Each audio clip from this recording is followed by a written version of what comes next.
un jour un niveau sur...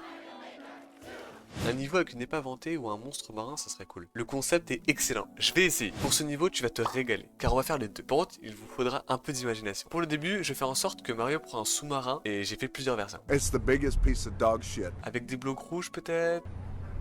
On va partir sur ça avec Yoshi comme pilote. Pour créer un effet où on serait dans les abysses, j'ai dû mettre le niveau en mode nuit. Du coup, on voit rien. Donc je vais tout vous montrer depuis le mode construction. D'abord, Mario va monter dans le sous-marin et avancer vers la porte. Ensuite, on arrive à l'épave et Yoshi va nous donner un bloc pot qui va nous permettre de nager plus facilement et de tuer la plante qui bloque le passage. Pour l'intérieur de l'épave, je me suis vraiment inspiré de plans de bateaux pirates. Et je voulais rajouter des petites énigmes. On arrive dans les dortoirs, sauf que la porte est bloquée par des blocs rouges. Alors on escalade des lits et il y a un petit trou en haut pour se faufiler. On arrive après dans une zone avec des caisses gardées par des tchons. En marchant sur des os, ça fait bouger le Bill Blaster et ouvre le chemin vers la canonnerie et la salle des machines. On esquive quelques projectiles et on récupère un trampoline pour ouvrir le chemin.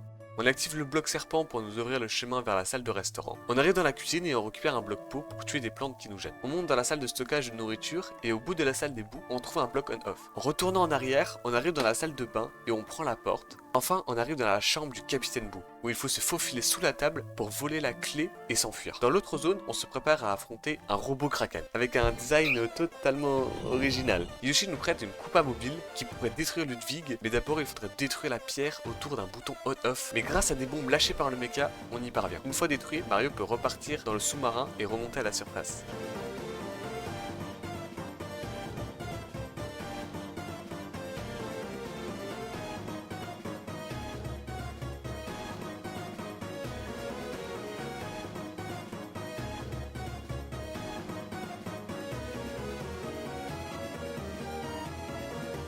Le niveau est assez dur, mais voici le code. Juste avant que vous partiez, un grand merci à vous car vous êtes plusieurs à kiffer cette petite série, alors que Mario Maker en 2024, normalement c'est finito. Et merci aux Tistos, mais attention, on t'a volé quelques records.